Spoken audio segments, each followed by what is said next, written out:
Hello guys, so I hope you have a great day today because today I want to Bible will recite about the Genesis on the chapter number 2.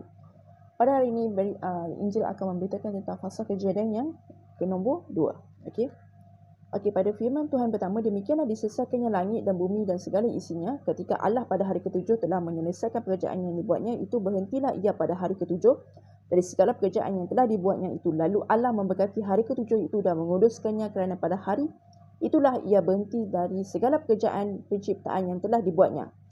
Demikian riwayat langit dan bumi pada waktu diciptakan ketika Tuhan Allah menjadikan bumi dan langit.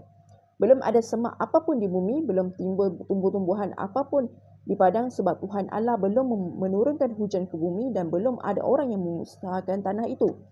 Tetapi ada kabut naik ke atas dari bumi dan membasahi seluruh permukaan bumi itu. Ketika itulah Tuhan Allah membentuk manusia itu dari debu tanah dan menghembuskan nafas hidup ke dalam hidungnya. Demikianlah manusia itu menjadi makhluk yang hidup. Manusia dan Taman Eden. Selanjutnya Tuhan Allah membuat taman di Eden dan seluruh timur. Di situlah ia ditempatkannya manusia yang dibentuknya itu. Lalu Tuhan Allah menumbuhkan berbagai-bagai pohon dari bumi yang menarik dan yang baik untuk dimakan buahnya, dan pada pohon kehidupan di tengah-tengah taman itu serta pohon pengetahuan tentang yang baik dan yang jahat. Ada satu sungai mengalir dari Eden untuk membasahi taman itu, dan dari situ sungai itu terbagi menjadi 4 cabang. Yang pertama namanya Pison, yakni yang mengalir mengelilingi seluruh tanah Hawilah tempat emas ada.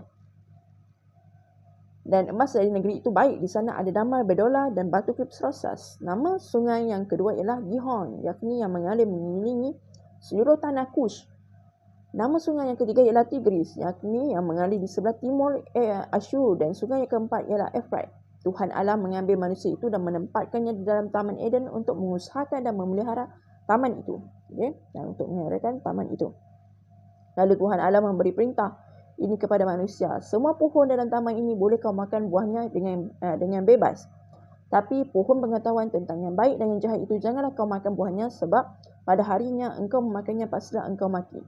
Tuhan Allah berfirman, tidak baik kalau manusia itu seorang diri saja. Aku akan menjadikan penolong baginya yang sepadan dengan dia.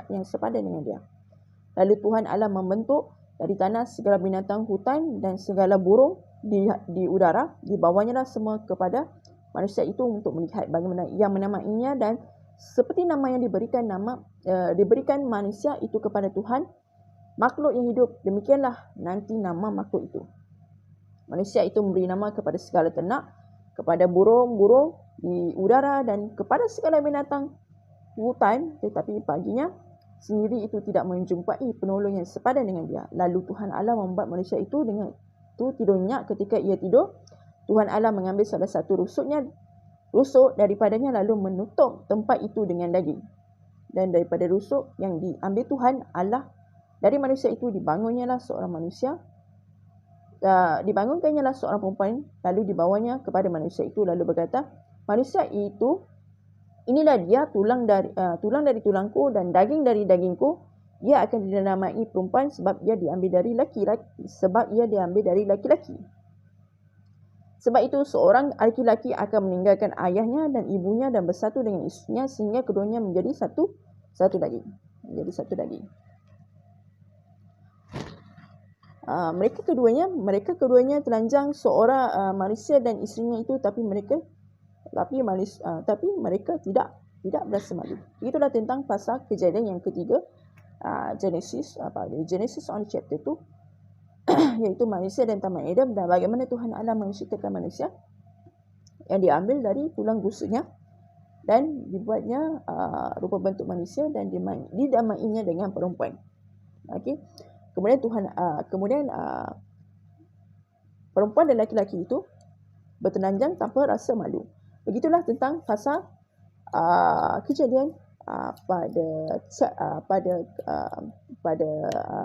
chapter yang kedua.